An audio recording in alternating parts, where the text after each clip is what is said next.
Hello, my lovely rose garden. You're listening to Avalon Roselin And Ray. as we tear this bitch apart. Again. For the 14th time. So we are a quarter of the way through this book. Oh my god, finally. And it feels like we've been reading this book forever. And this is not a good thing because at the quarter way mark through this book, we still don't really have solid characterization other than Selena's kind of a bitch. I mean, we all been knew that. But we've been new. What else is going on? They have not gotten to the first trial yet, and I can confirm that little race that they did, or that little whatever you want to call it from last chapter, was not an official trial. So the tournament is still in its preliminary stage. It hasn't actually started yet. We're a quarter of the way through the book. At least one or two challenges should have occurred by now. Because there is not enough, juicy character interactions to sustain my interest for over 100 pages. Just to get to the tournament, which I don't even think we're going to get to the first trial in this chapter. I think it's next chapter. So I'm prepared for this to be a nothing burger of a chapter. See, and it's not like you can't have a long lead up to something like this, and I feel like it's kind of borrowing this from Hunger Games, except Hunger Games did a really good job of establishing the interpersonal connections, the motivations of the people who are entering, explaining the capital and how people live in the capital versus how we see them in District 12. And it was just enjoyable. It was a good time to read. It was interesting to see how Katniss reacted to all the extravagances of the capital, juxtaposed with her poor upbringing in District 12. I actually kind of prefer the pre-games section of Hunger Games because I really like Cinna and her whole, team that's behind her and what they're getting out of this. That's really interesting. This is none of that. Well, yeah, because Moss Suzanne doesn't know how to world build and doesn't know how to character build and doesn't know how to write. Sorry, just taking a sip. And Suzanne Collins is a competent writer who understands literary device. So here we are, hoping that our microphone doesn't eat shit again. Yeah. Sorry for that little bit of crackling in the last episode that I couldn't edit out, but it should be minimal, so... Yeah. Okay, let's go ahead and get started. For the next 4 days, Alyssocles awoke before dawn to train in her room, using whatever she could to exercise. Chairs, the doorway, even her billiards table and cue sticks. Oh good, we have a little time skip here. We're not going to have to go through all 4 days of her eating lunches. I mean, okay. If this turned into something like a food review kind of thing, I might actually be more interested in the story. Delicious in Glass Castle. Delicious in Glass Castle. The balls made for remarkable balance tools. Balls. Around dawn, Cole usually showed up for breakfast. Afterward, they ran through the game park, where he kept pace at her side. Autumn had fully come, and the wind smelled of crisp leaves and snow. Cole never said anything when she doubled over, hands on her knees, and vomited up her breakfast. You're still doing that? Once again, girl... She's probably, eating, sausage and bacon and freaking... Pouring maple syrup on everything. And then it's just all I'm just like... Yeah. You're not allowing your body any time to, get used to, heavier foods, and then just constantly throwing up. And then I'm just over here is this a Briana thing? Yeah, I'm starting to wonder that myself, because at this point, when they are this close to the tournament getting started, they need to address her health issues, whether this is being caused because she's still suffering from the after effects of malnutrition or because she needs to have a diet plan that's adjusted to meet her body's specific needs. Because clearly whatever they're giving her isn't sitting right. Yeah. And it's either because she's gorging herself and eating too much at one time, or the kind of food that she's eating isn't good for her. But, like, Dorian and Cole should be stepping in well before this point if she is still throwing up during any physical exertion. Yeah. To have her meals adjusted. Or have it like she gets multiple small meals throughout the day instead of 3 big meals. Feed her like a borzoi so she doesn't bloat. Yeah, feed her like a big dog. Like, I don't... But they should be doing something. Cole should not be... Never said anything when she... Why isn't he saying something? The words don't have to be disparaging, but he should be bringing up that, hey, she is in no fit state to compete if she is still throwing up every time they go for a run. Yeah, that's not good. The only reason she would be doing this is either, well, one, on purpose, which is why I'm just like, is this a pro-Anna thing? And 2, she's eating way too much, too rich of foods before her stomach has taken the opportunity to adjust to eating actual food and not gruel and dry scraps of bread or whatever. Yeah. It's like you need to work your way up. And like when I used to go camping as a kid, because I went to Scouts, and I went camping. When I got home, the first thing I would always eat is buttered rice. And then, like, that would kind of help me work my way into eating, home-cooked meals, basically. I think you might want to elaborate just a little more, because for context, it sounds like the Scouts fucking starved you in the woods. No. it was mostly just, it's a lot of cookouts and a lot of, snacking on, trail mix and shit like that. So it's not like... A lot of it wasn't full meals except at, like, breakfast and dinner. And then it was just kind of snacking throughout. It wasn't starving necessarily. It was just kind of eat whenever you want kind of thing. Because it was camping. I mean, I do get the idea of an adjustment period. Yeah. But yeah, anywho. So, and we don't know for sure what she's eating for breakfast, because for once they don't tell us, but given the past chapter of nothing but descriptions of how she's eating, it's not hard to guess. Yeah. I guess that is the only purpose that chapter 13 has served, is to let us know she's not eating right. Yeah. Okay. And nor did he comment on the fact that she could go farther and farther each day without stopping for breath. But can she go farther and farther each day without throwing up? Girl. I feel like this would be something to say after you've stopped throwing up. I can't believe I'm going to have to... No, I can. I can absolutely believe that I'm going to have to add a content warning for eating disorders for this book. Mm-hmm. Because that just always seems to be a thing with the books that we read, doesn't it? Yeah. Anyway. I'm just like, oh boy.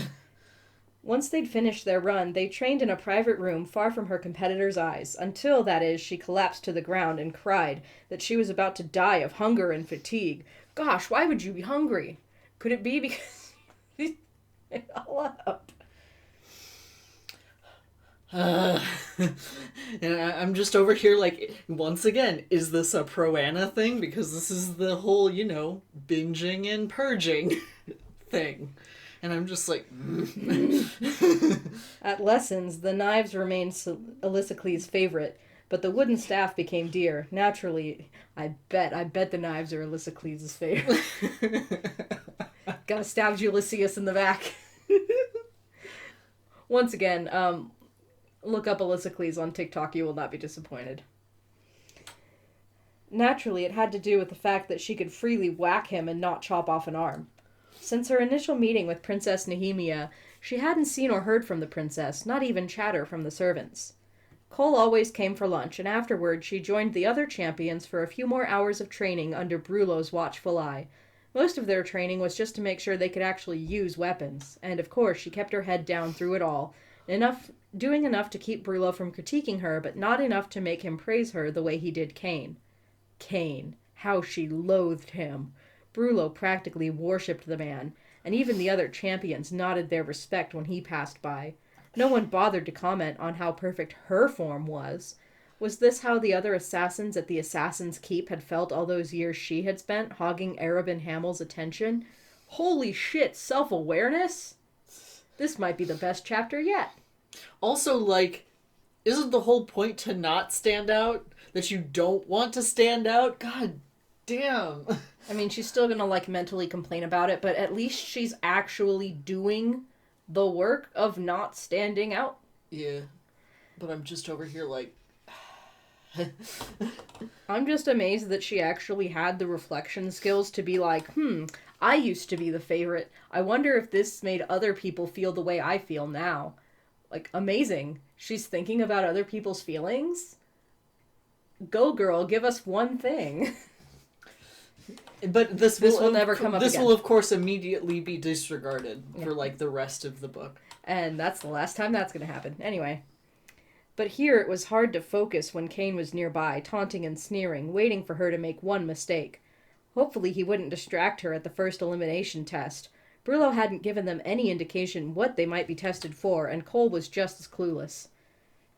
The day before the first test, she knew something was wrong long before she got to the training hall. Cole hadn't shown up for breakfast, but rather sent her guards to bring her to the training hall to practice on her own. He didn't show up for lunch either, and by the time she was escorted to the hall, she was brimming with questions. Oh no, the captain of the guard might have had something else to do on the day before this test? Shocking. I know you're the most important and specialist, Alysicles, but possibly people have other shit to do. Without Cole to stand near, she lingered beside a pillar, watching the competitors file in, flanked by guards and their trainers. Brullo wasn't there yet, another oddity, and there were far too many guards in the training hall today. What do you suppose this is about? I don't know what the voice is. I'm just going for it. Knox Owen, the young thief from Parenth, asked from beside her. After proving himself somewhat skilled during practice, many of the other competitors had sought him out, but he still opted to keep to himself. Captain Westfall didn't train me this morning, she offered. What was the harm in admitting that? Knox held out his hand. I'm Knox Owen, I am. I'm so sorry to any British listeners. I'm not sorry. I know who you are, she said, but shook his hand anyway. His grip was solid, his hand calloused and scarred. He'd seen his fair share of action. Good. I always been a bit invisible with that hulking lout showing off these past few days. Okay, there's no way I'm going to keep this up. It was great while it lasted. 2 lines, that's all you get. That's all you get. Just know in your brain that's what he sounds like to us. I'm worried that I'm being offensive legitimately. It's okay, you can offend the British. As an American, it is your God-given right to offend the British at any turn. He jerked his chin toward Kane, who was in the middle of examining his bulging biceps. A large ring of black iridescent stone glimmered on Kane's fingers. Strange that he'd wear it to practice. Knox went on. Did you see Varen? He looks like he's going to be sick. He pointed to the loudmouthed thief that Alysicles wanted to knock out cold. Normally, Varen could be found near Kane, taunting the other champions, but today he stood alone by the window, face pale and eyes wide. I heard him talking to Kane, said a timid voice behind them, and they found Pelor, the youngest assassin, standing nearby. She had spent half a day watching Pelor. Oh, sorry. Because, it sounds like she refers to... Okay, sorry. She is Alysicles. Oh, okay. I was hype. I thought we had another girl. No! No girls. Imagine Sarah J. Maas putting in another girl in this tournament. No. Who's not gonna be looked down and sneered upon. Yeah. No, we gotta have Alyssa Cleese special. Yeah, if there was another girl here, they would already have beef. Yeah. Like Catherine. She'd spent half a day watching Pelor, and while she only pretended to be mediocre... And while she only pretended to be mediocre, he could truly use the training. Okay. So again, I'm getting mixed up on these. Yeah, this was a bit... The pronouns aren't pronouncing correctly. This is a kind of a spaghetti of a sentence. Yeah, there's too many subject changes. Mm-hmm. Like, the start of the paragraph makes it seem that Pelor is the subject and that we would be staying with Pelor's observations, but I guess Alyssa Cleese is the POV character most of the time. Sometimes it's Cole for random reasons, but anyway, I'm not gonna change the voice though. That's just Pelor's voice. Okay. It's my little Fluttershy voice. Fluttershy. Yeah. Pelor just is Fluttershy, okay? He's girly pop. Yeah, it's fine. Assassin indeed. His voice hasn't even deepened yet. Fuck yeah. It's Fluttershy. Got it in one. I didn't even see that part. Hell yes, I'm just that good. How did he wind up here? I'm sorry, Alyssa Cleese, when did you start your assassin training? Just a question. Did you start post-puberty? Because that might explain why you still fucking suck. You ain't been at this very long. And, you remember that whole thing that, like, you're not supposed to be underestimating people? Maybe you're not the only one pretending to be mediocre. Just a thought. Yeah, she's like, I'm only pretending to be mediocre, but you're mediocre for real. And it's all like, maybe he's as good of a pretender as you are, if not better. Maybe more. Imagine. I'm just over here like, I don't know anything about this character, but I have a really good track record of like calling stuff like this. So, I want Pelor to make it to the finals. Yeah, I want him to make it to the finals. I am now actively rooting for Pelor because Pelor is already serving more underdog, pick-me energy. And not pick-me like pick-me's, but pick-me as in that one from the shelter that no one looks at. Everyone says you can't ride this horse, but I'm gonna break in this horse. Like that kind of pick-me. Yeah. With puppy eyes. I'm imagining Rickon from Fire Emblem Awakening. Just this little guy. No, this is Chilchuck. Okay, this is Chilchuck. No. Chilchuck is a 40-year-old man. Like, imagine Chilchuck, but with Fluttershy's personality. That's what we got here. See, my brain immediately goes to pool. Or pool. This it could is be human pool. Pool. Human pool. All right. Sopping wet, sad. Sideburns down to here. Okay, let's move on. Yep. I'm really tempted to do the Cockney voice again for Knox. Do it. What he's shy. I'm so sorry. We make our own fun. Knox put his hands in his pockets. His clothes weren't as ratty as the other competitors. The mere fact that she'd actually heard his name implied he must have been a good thief and parent. Or not, because you've heard of him. Well, he's a thief. That's slightly different than an assassin. Pelor's freckled face paled a bit. Oh, just that Bill Chastain, the Eye Eater, was found stone cold dead this morning. If that's okay with you. I'm just over here like, Pelor killed him.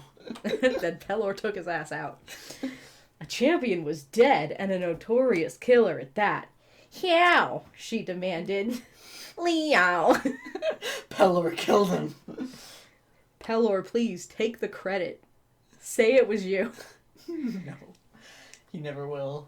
Pelor swallowed hard. I'm gonna see how long I can keep this Fluttershy voice going. Varen said it wasn't pretty. Like someone ripped him, just wide open. He passed the body on his way here. Nox cursed under his breath, and Alexis studied the other champions. A hush had fallen on the group, and clusters of them stood together, whispering. Varen's story was spreading fast. Pelor went on. Oh, actually, I wasn't finished. He said Chastain's body was in, it was in ribbons. Am I doing Fluttershy? Yeah. From that one time I cosplayed Fluttershy? Yeah. Fun fact. Fun Avalon lore. Cosplayed Fluttershy once. Once. Parentheses, one time. And then I was like, damn, I should be Rarity. And then we never cosplayed My Little Pony again. Yeah. Ray was Rainbow Dash. Yeah. Rainbow Dash. That was not the reason why, but, it's funny. A chill snaked down her spine, but she shook her head just as a guard entered and told them that Brullo had ordered them to have free reign of the training hall today and to practice what they wanted. Needing to distract herself from the image forming in her mind, she didn't bother to say goodbye to Nox and Pelor as she strode to the weapons rack and gathered a belt strapped with throwing knives. She took up a place near the archery targets. Nox joined her a moment later and started firing his knives at the target. He hit the second ring, but never got any closer to the center. His skill with knives wasn't nearly as good as his archery. Listen, he is trying his best to be a good covert unit, okay? Trying to do bows and daggers, that's useful right there. Yeah. Okay? You could never.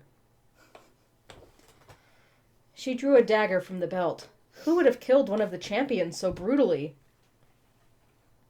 One of the champions, bitch. Bitch? That's the whole point. Bitch? Have you forgotten?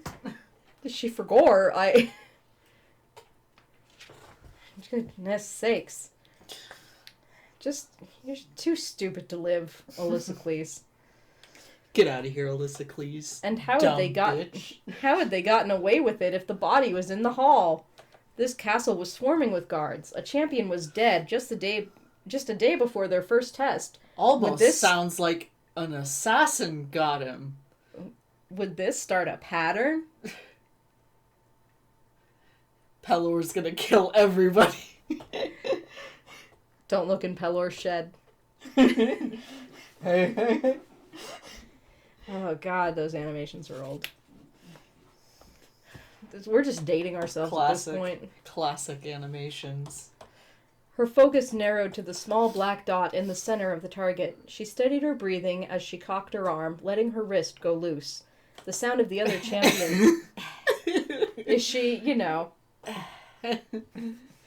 God, I wish. It would be marginally more interesting. The sounds of the other champions faded. The blackness of the bullseye beckoned, and as she exhaled, she sent the dagger flying. It sparkled, a shooting star of steel. She smiled grimly as it struck home. You're not supposed to be standing out, you dumb bitch! It doesn't matter where you're aiming as long as you hit where you're aiming for. You should be aiming to be just slightly better than he did. Go for the first ring, and be self-satisfied in the fact that it would have hit center if you wanted it to, because you weren't aiming for center. Yeah, Dance, motherfucker. You're supposed to not be standing out. You're supposed to be mediocre. You're supposed to be pretending to be mediocre. Mediocre! Beside her, Nox swore colorfully when his dagger hit the third ring on his target, and her smile broadened, despite the shredded corpse that lay somewhere in the castle. Don't pretend like you give a shit about Bill the Eye-Eater, okay? No one gives a shit about Bill the Eye-Eater. We all forgot about Bill the Eye-Eater the moment we read about him. Like, fuck Bill Eye the Eater guy, okay? Bill Eye the Eater guy. No one gives a fuck. His name is Bill, for fuck's sake, okay? You got Nox, you got Selena, you got Trail, you got Pelor, and then you got fucking Bill, okay? Bill. No one gave a shit about Bill. Oh, God, okay, moving on. Alysicles drew another dagger. I'm gonna be singing Bill I the Eater all night. Damn it. I did this to myself. Cursed. Why do I do these things? Alysicles drew another dagger, but paused as Varen called to her from the ring where he sparred with Cain. Circus tricks ain't much use when you're the king's champion. She shifted her gaze to him. But, oh, okay, Varen is the guy who found the body, not the dead guy. I was like, what the fuck? No, okay, never mind. She shifted her gaze to him, but kept position toward the target. You'd be better off on your back learning tricks useful to a woman. Oh, here's the misogyny. Take a shot. In fact, I could teach you some tonight if you'd like. Oh my god. I don't know what this voice is. He laughed and Cain joined with him. Alysicles gripped the hilt of a dagger so hard that it hurt. "Oi, don't listen to them," Nox murmured. He tossed another dagger, missing the bullseye again. "They wouldn't know the first thing to do with a woman." I don't know what's happening to my voice. I don't know what accent this is. "Even if one walked stark naked into the bedroom, she did." So Alysicles threw her dagger, and the blade clanged as it landed a hair's breadth from the one she'd already embedded in the bullseye. Nox's dark brows rose, accentuating his gray eyes. He couldn't have been older than 25. Ah, we're noticing his eye color and age. Love interest? No, he won't be. He's not fancy enough, but... Yeah. He's not fucking a prince or the head of the royal guard. Yeah. You've got bloody impressive aim. Amazing. 10 out of 10. For a girl, she challenged. No. He doesn't say for a girl. He said, and threw another dagger. For anyone. It's slowly turning Aussie. I'm so sorry. It's the Cockney to Aussie pipeline. The dagger yet again missed the mark. He stalked to the target, yanking out all 6 daggers and shoving them in their sheaths before returning to the throwing line. Alysicles cleared her throat. "You're standing wrong," she said, quietly enough so the other champions couldn't hear. "And you're holding your wrist incorrectly." Nox lowered his arm. She took up her stance. "Legs like this," she said. He studied her for a moment, then positioned his legs similarly. "Bend slightly at the knees, shoulders back, loosen your wrist, throw and you exhale." You know, just gay it up. Just be a little cunty, okay? She demonstrated for him, and her dagger found its mark. "Oh, show me that again," Nox said appreciatively. Now he's full Aussie. I don't know the difference between Cockney and Aussie. Listen, I'm just trying to be a silly little clown for the masses. You don't have to do this to me. You're just gonna honk your big red nose and put on your giant little shoes and dance around. You know, I had chlamydia.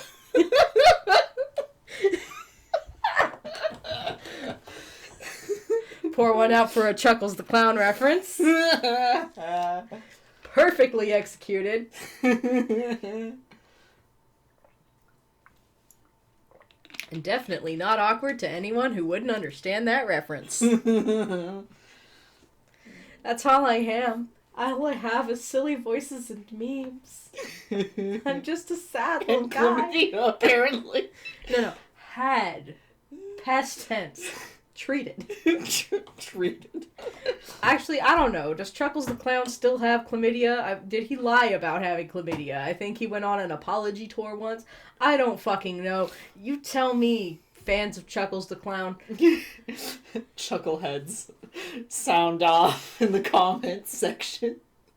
Does Chuckles have chlamydia? Please tell me I'm not the only one who's gonna get this reference.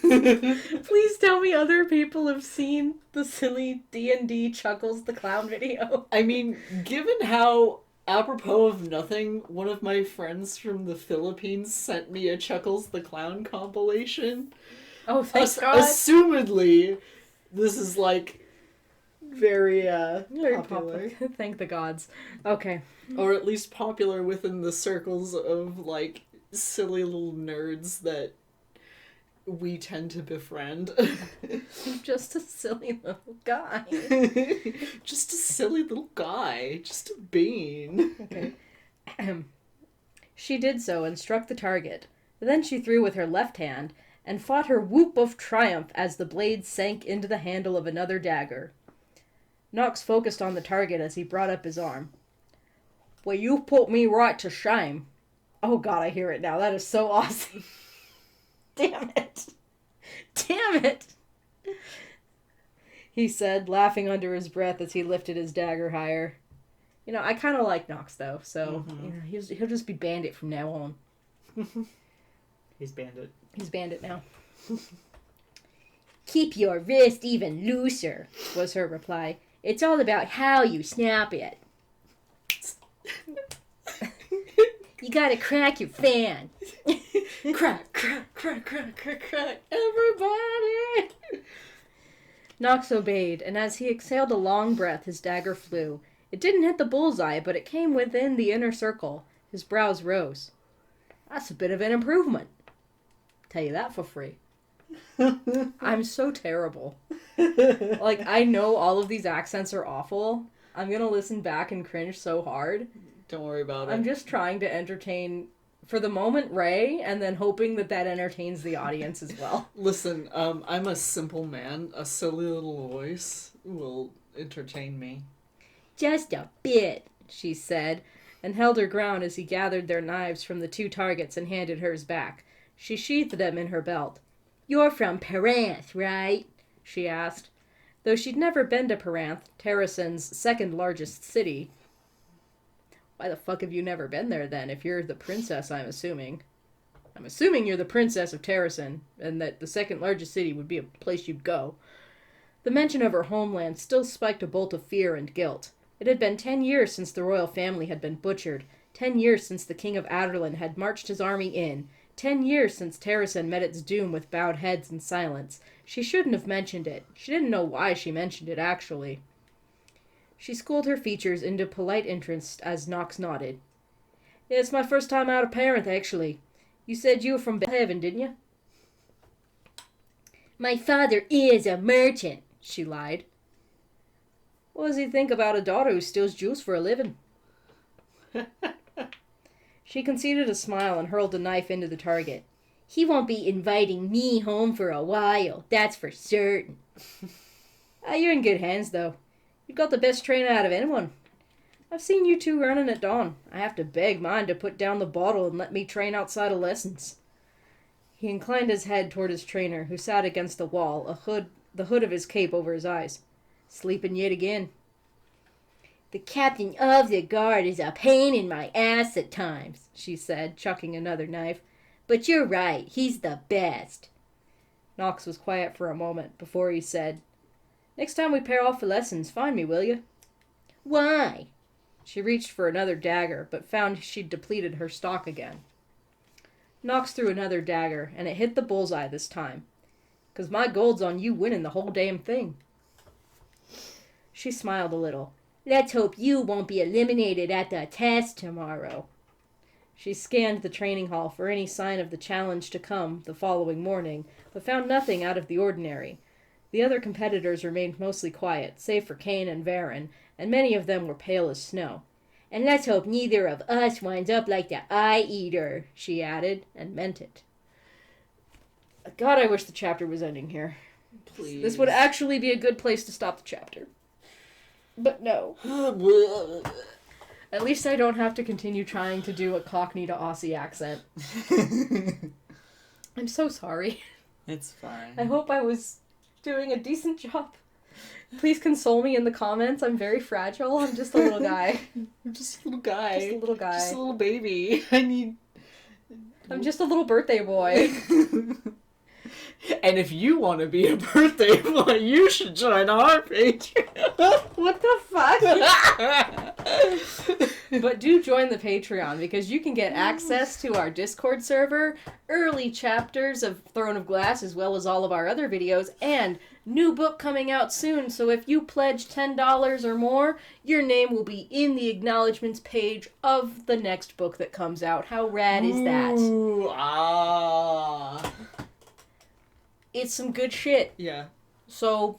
And also, you get to be, like, in a chat with us, and you get to watch us in our natural habitat, being silly little guys all the time for your entertainment. We're basically the court jesters of our Discord server. But Ray, what if I'm a broke-ass bitch? Oh, well, we actually have freebies for followers. All you gotta do is follow the Patreon, and you get access to our Discord server, as well as some posts for free. So, it's a pretty rad deal. Yeah. You should go check that out. Like, and, if you do pay, what's it, $2 is our lowest? $2 is where the rewards start. Yeah. Then you get access to the patron exclusive channels where you get these videos, like you said, the day we record them, basically. That's 3 times less than what most fast food restaurants are charging for their basic shit now. You should look into that. Give us $2 a month and you get access to all kinds of crazy stuff. And let's be real, the best thing about having access to our Discord server, and this is for all you followers for free out there, the Winnie Cave is not a patron exclusive channel. Yeah, you can get so many pictures of our cat. You get pictures of our cat for free. Like daily, almost. Like, if anything, we are paying you to be there. There's just so many pictures of her little beans, her little Pete's. Her dumb little face. Her little Muppet features. So, just something to think about. For $2. For $2. And back to this bullshit. You can also make us read bullshit for $2. Yeah, you can make us read bullshit for $2. Well, you can make me read bullshit for $2. You get spared. Well, I mean, I still have to suffer it. Yeah, you have to hear about it. I get an audiobook pain. Yeah, that's true. Don't you ever do anything other than read, said Cole. She started from her chair on the balcony as he took a seat beside her. The late afternoon sunlight warmed her face, and the last balmy breeze of autumn What is she rushed reading? through her unbound hair. What's her favorite genre? We might actually be getting some information on that. I just skimmed. She stuck out her tongue. Shouldn't you be looking into the Eye-Eater's murder? He never came to her rooms after lunch. Something dark flitted across his eyes. That's none of your business, and don't try to pry details from me about it, he added as she opened her mouth. He pointed to the book in her lap. I saw at lunch that you're reading The Wind and the Rain, and I forgot to ask what you thought. So whatever the fuck The Wind and the Rain is, okay. I'm choosing to believe that it's like Bodice Ripper romantasy, because I just think it's cute if that's what they're reading. Yeah. I don't want it to be anything serious. I'm sure it's supposed to be some kind of, like... I want to say, like, fairy tale equivalent, but, like, more adult. Yeah, maybe. He'd really come to talk about a book when a champion's corpse had been found that morning. A body has been found. A body has been discovered! Yeah, that. Yeah. It's a bit dense, she admitted, holding up the brown volume in her lap. When he didn't reply, she asked, "Why are you really here?" "I had a long day." She massaged an ache in her knee. "Because of Bill's murder?" Assumedly. And also training you, like... Well, he didn't show up to train her that day, but... Oh, right. But I feel like that just added, a lot of long days into his life. Yeah. He's allowed a mental health day, okay? He's not though. He's got freaking manager suffering. He's the one who covers for all the mental health days. Oh he God, doesn't yeah. Get mental health days. Because the prince dragged me into a council meeting that lasted for 3 hours, he said, a muscle in his jaw feathering. "I thought His Royal Highness was your friend." "He is." "How long have you been friends?" I'm putting my emphasis on the correct words too often. I need to just fuck up this sentence completely. Just ruin that syntax forever. He paused, and she knew he was contemplating how she might use the information against him, weighing the risk of telling her the truth. She was about to snap at him when he said, "Since we were young. We were the only boys of our age in the castle, at least of high rank. We had lessons together, played together, trained together. But when I was 13, my father moved my family back to our home in Aniel." The city on the Silver Lake? It somehow made sense that Cole's family ruled Aniel. The citizens of Aniel were warriors from birth, who had been guardians against the hordes of wild men from the White Fang Mountains for generations. Fucking got it! I wanna meet the wild men from the White Fang Mountains. Okay, but the reason why I'm saying that I fucking got it is because in Age of Arrogance, where Cole's face claim for me comes from, that guy he is the crown prince of the empire, but he is currently located in Pervaz, which is like this kind of lower station place that like kind of marks that northern border where they protect the empire from fucking tribes of people trying to invade and shit. So, got it. Oh my god. I cannot believe that actually synced up. Oh my god. Amazing.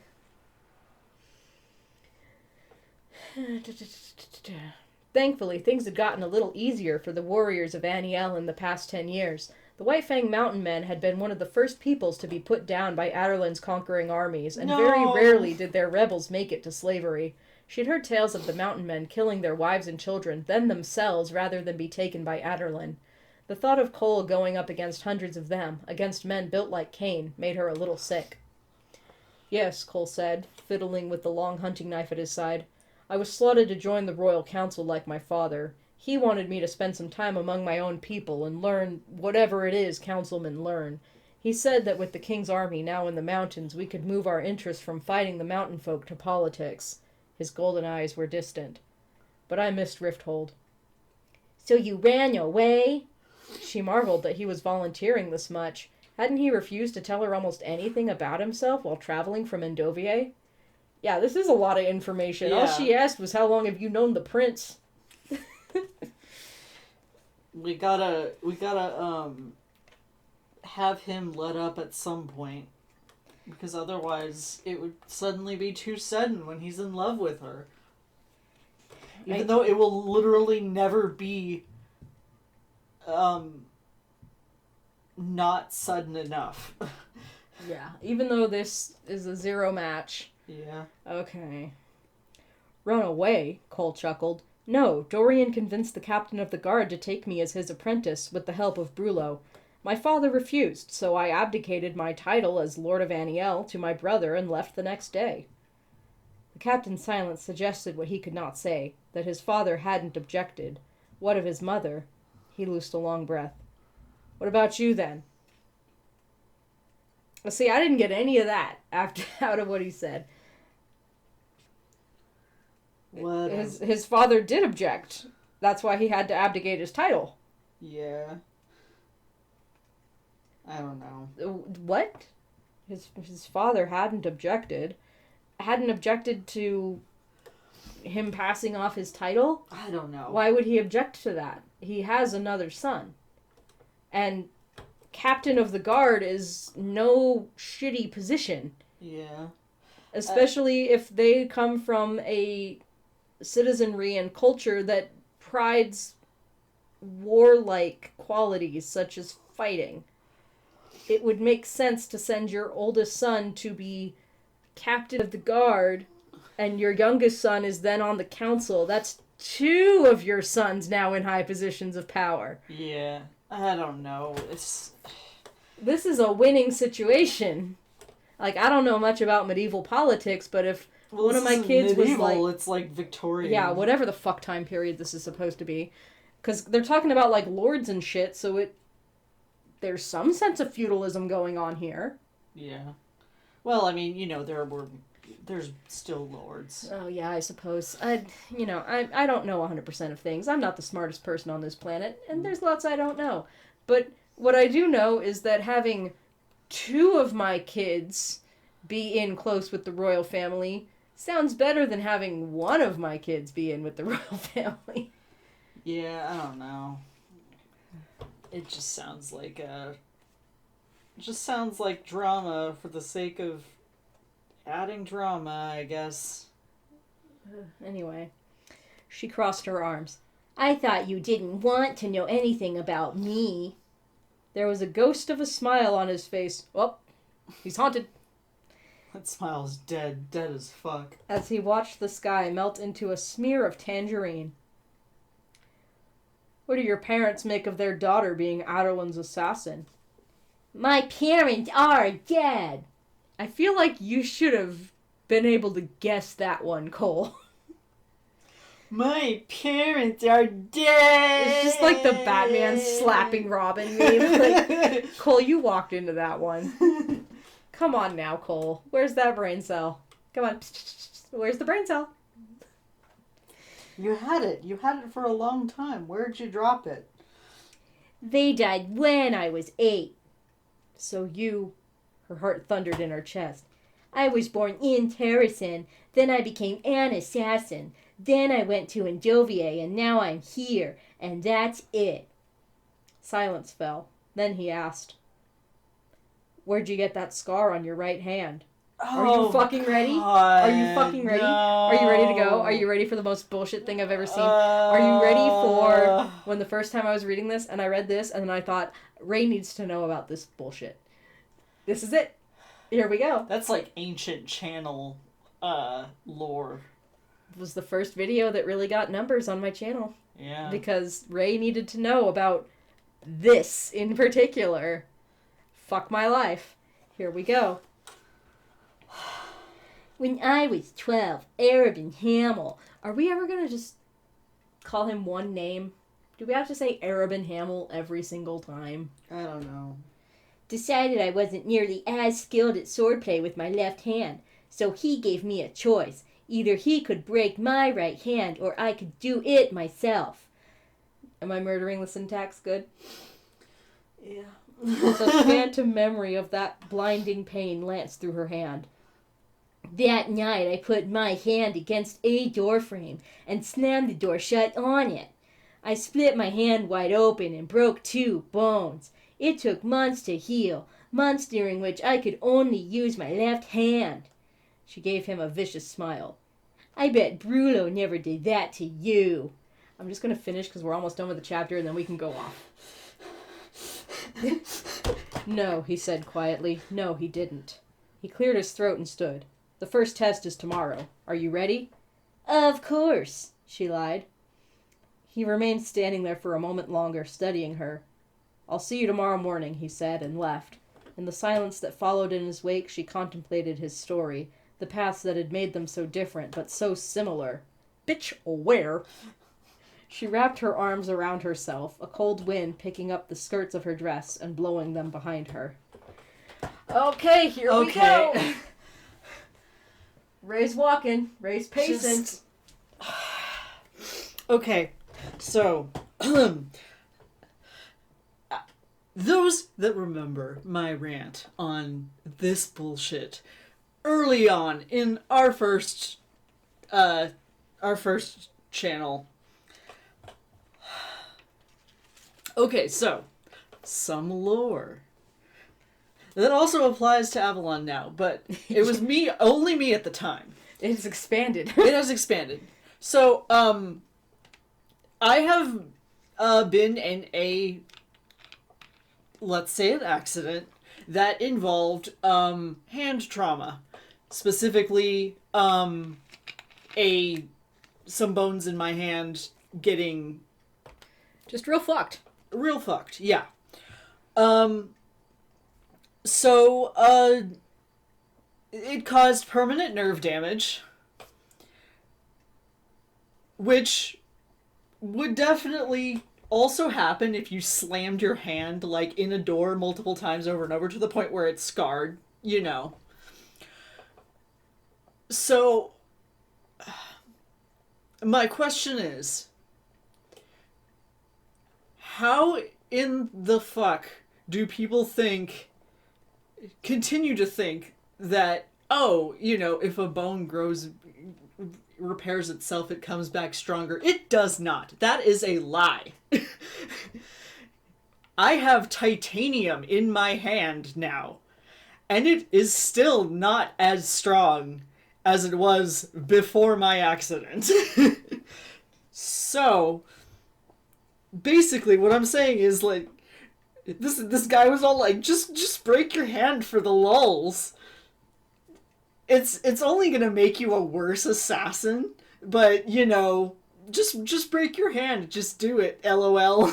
Yeah, there's no other possible way that we could have had you train with your non-dominant hand, such as just telling you to train with your non-dominant hand. Yeah, so it literally, this guy just made her a worse assassin by having her break her own hand, and then she, like, tried to, you know, play it off like this badass thing that she did. She's all like, oh, I bet he never told you to do that. And I'm just all like, yeah, that's because it would be stupid to do that. It would actually be the dumbest thing that you could do if you were, you know, intending on using that hand for any amount of dexterity. Ever again. I can't even, like, fully, like, unless I really warm it up, I can't fully make a fist with my left hand anymore. Unless, like, you know, I do my hand warm-ups. I can't do it like I can't make a fist like I can with my right hand. So it's like, so you just permanently handicapped yourself because edge, I guess. Yeah, and I've always just been, like, I'm getting that the vibe we're supposed to take away from this is that Arab Hamill's a fucking bastard, and I'm like, okay, fair. But he's also a dumbass bitch, because, again, if you really, let's say his justification, and I'm just putting dots together out of the ether here. So let's say that the intention is that if she has the option of training with her dominant hand, then she won't put her all into training with the other hand. Just tie the dominant hand up. Yeah, just tie it behind. It's going to be in a fucking cast anyway, apparently, so just literally remove the option and then say, okay, and we're going to train just as hard as we were before. So if you don't want to get stabbed, you can just put, like, a cast or something on your dominant hand. You just wrap it in bubble wrap. Like, yeah. Or just, you know, like a sling or something. And that'll keep you from using it. Because you can't really, like, you know, move something in a sling too well. I think that they're also just severely, and by they I mean Sarah J. Maas, are just severely underestimating the delicacy that, I know it sounds like the food that you... This is not about me wanting to eat human flesh. But how delicate a hand is. Because hands are far and away one of our best adaptations as human beings. These opposable thumbs, really fucking useful. Yeah. But not just that, but also the dexterity that we have in each of our fingers that we can move pretty much all 5 of them independently. Like the ring and the pinky are a little bit connected, but you can, you know, you can work on that. Like piano players and stuff work on that. That's not something that a lot of other animals have.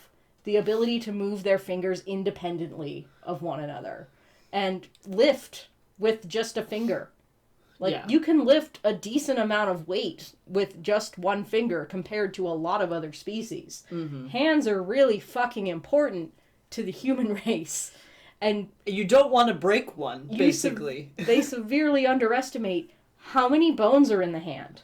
Oh, yeah. Like, per overall human body, we have, 206, 226, something like that, bones? Yeah. I don't know the exact number off the top of my head. 200-something or other. 200-something bones. A lot of those are in your hands and feet. Yeah. Like, they're very... The construction of them is very... There's a lot of tendons and things that are connecting to make them as mobile as they are. And if you fuck up one of those, it fucks the whole thing. Because while we can move our fingers interdependently... Or sorry, not interdependent. Independently. Yeah. There are still some aspects back here in where your hand, behind the knuckles, there's a lot of muscles there that do connect.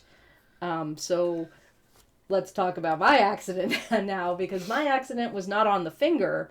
My accident was back there behind the knuckles. And technically, only one of my bones was broken. Only the one that connects to my pointer finger was broken. And that's the one that had to be reinforced with titanium. Titanium buddies. We're cyborgs. Yeah. So only that one bone technically had a fracture. My whole hand was fucked. I couldn't move any part of my hand for weeks until I was able to get the surgery, because it was 1 or 2 weeks before I could actually get in for surgery. Yeah. Something like that. And so if I moved any one of my fingers, even though I could move like my middle finger or my pinky without moving my pointer finger, it's still moving things back here in the mid-flesh bit. So, yeah, you can't move anything or it's gonna hurt like a fucking bitch. And it was not fun. And then after I had the surgery, which went remarkably well, we had the same surgeon, which is fun. Yeah. Fun little trivia fact. A couple years apart in these accidents, but had the same surgeon. And he was great. Yeah, he was like the hand surgeon guy in our doctor network. Yeah. Yeah. And he put me right back together again. But for months after that, I could still barely move my hand, because just that hand being still in a cast for a couple weeks. Oh yeah. Let alone months, like she's describing here. I lost basically all mobility in my hand. Well, yeah, you have to go to physical therapy. Yeah, I had to go to physical therapy. Also, likely Selena didn't have frickin' access to, because, she's in a shitty, assassin's guild. You can't tell me that they have a physical therapist on standby to help you relearn how to use your hand. Because, you have to relearn how to use your hand. Your whole hand is fucked. Your whole hand. Think of all the things you do with your hand in a day. I had to do a lot of pushing pieces of paper across a desk with my fingers. I had to just relearn how to bend my fucking fingertips. Yeah, same. Remember what I said about how my injury was behind the knuckles in the fleshy part of the hand? Couldn't move my fingertips, okay? Had to start with fingertips and then go to, the second knuckle and then start bending all 4 fingers together. Well, heck, mine was in the fingers and I still had to do that. Yeah, It took a really long time. Yeah. I deadass thought that I was just never going to be able to do anything with this hand again. And it still hurts if it gets too cold, or if I lift something, or if I pick something up the wrong way with this hand. It hurts. Mm-hmm. And I want to go back to what we said about the fucking surgeon. Because this was a hand surgeon, okay? Yeah. This was the thing he did. Specialized in hands because of how delicate your hand's construction is. There are so many pieces and parts inside of your hand that need to go back together in such a precise way to be functional at all. That this man's whole job is just hands. Yeah.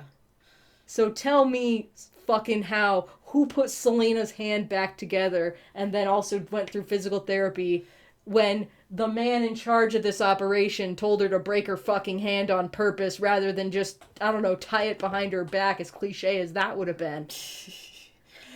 Anyway. You are not Inigo Montoya, okay? You cannot be out here like, I am not left-handed, and then switch your shit. Okay, you are left-handed now, bitch. Yeah. You are left-handed now. If you fucking fucked up your right hand and that's the hand that you used to write with, you're left-handed now. Yeah, pretty much. So, personal, not that serious, just very, very stupid decision from Arab and Hamill, but personally triggering now to both of us.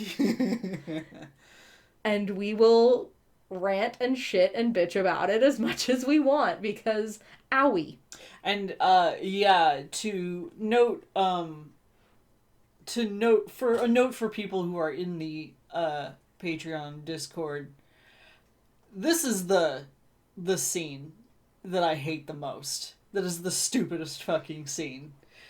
Because, specifically, I know from personal experience how stupid this is. Ba-da-bum, ba-dum-bum.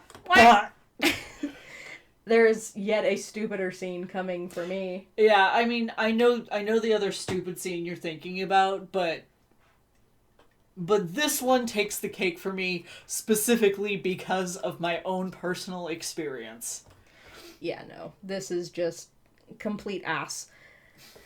And with that, we're gonna sign off on this chapter. Hope you've enjoyed listening to me being a silly little guy, a little birthday boy. It's not your birthday. I'm just a little birthday boy. It's not your birthday. It's so far from your birthday. I'm a little birthday boy. Yeah, okay, in my whatever. heart, in my soul. In your soul? In my little party hat. The little cake slice. Whatever you say. Okay. We're getting very silly. It's pretty late. Bye! Bye! Thank you so much for watching, and a special thank you to my patrons. If you'd like to see your name here or in the description below, please consider joining my Patreon. Your support means so much to me and allows me to continue making content. If you want to support my content in different ways, consider buying my books, donating on Ko-fi, subscribing to the channel, or even just giving this video a like and comment. Any and everything is appreciated so much. Keep growing till next time, Rose Garden!